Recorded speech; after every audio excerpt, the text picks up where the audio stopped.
अस्सलाम वालेकुम दोस्तों, आप देख रहे हैं history of Arbaz YouTube channel.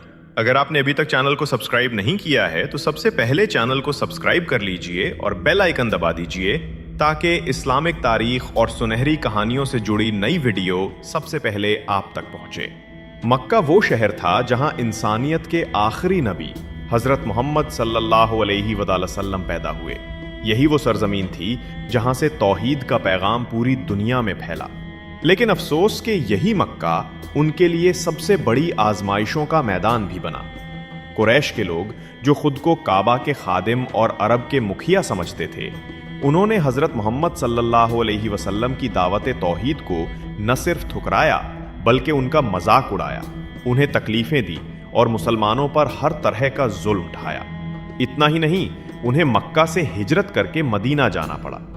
लेकिन यह हिजरत दरअसल इस्लाम की तारीख का वो मुकाम था जिसने आगे चलकर पूरी दुनिया का नक्शा बदल दिया। सन 6 हिजरी में मुसलमानों और कुरैश के बीच एक अहम समझौता हुआ जिसे सुलह हुदैबिया कहा जाता है। इस समझौते में यह तय हुआ कि 10 साल तक दोनों फरीकों के बीच जंग नहीं होगी।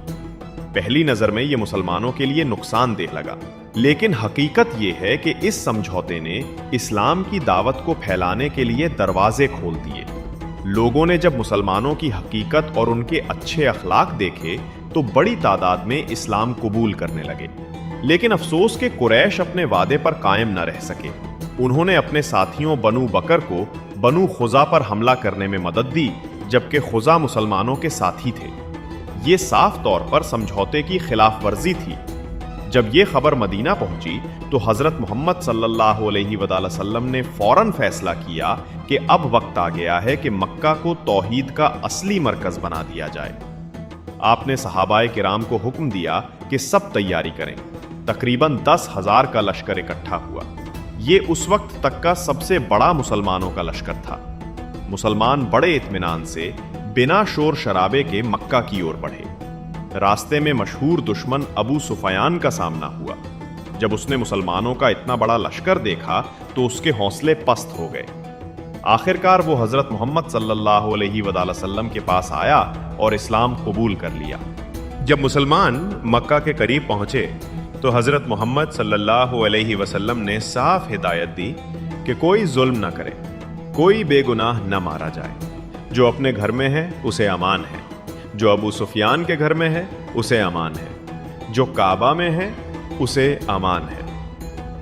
ये ऐसा रहमत भरा ऐलान था जिसने मक्का के दिलों को हिला दिया। दुश्मन जो खून खराबे से डर रहे थे अब राहत की सांस लेने लगे। मुसलमान बगैर किसी बड़ी जंग के मक्का में दाखिल हुए। हजरत मोहम्मद सल्लल्लाहु अलैहि वसल्लम ने काबा में दाखिल होकर उसके अंदर मौजूद 360 बूथों को गिरा दिया।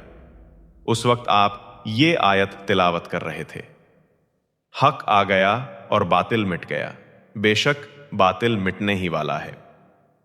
इस तरह काबा फिर से तौहीद और सिर्फ अल्लाह की इबादत का घर बना। सबसे हैरत अंगेज लम्हा यह था कि हजरत मोहम्मद सल्लल्लाहु अलैहि वसल्लम ने उन सबको माफ कर दिया जिन्होंने उन्हें और सहाबा को सताया था, घर से निकाला था और जंगें की थी। आपने फरमाया, आज तुम पर कोई इल्जाम नहीं, जाओ तुम सब आजाद हो। ये रहमत और इंसाफ की वो मिसाल थी जिसने दुश्मनों के दिल जीत लिए। फतह मक्का के बाद अरब के कोने कोने से लोग इस्लाम में दाखिल होने लगे। ये इस्लाम की वो नूरानी फतह थी जिसने पूरी सरजमीन पर तौहीद का पैगाम पहुंचा दिया। दोस्तों, ये था फतह मक्का का पूरा तफसीली वाक़िया। इससे हमें सब्र, रहमत और इंसाफ का सबक मिलता है। अगर आपको ये वीडियो अच्छी लगी हो तो लाइक करें, शेयर करें और हमारे चैनल हिस्ट्री ऑफ अरबाज को सब्सक्राइब करना ना भूलें। जज़ाकुल्लाह खैर।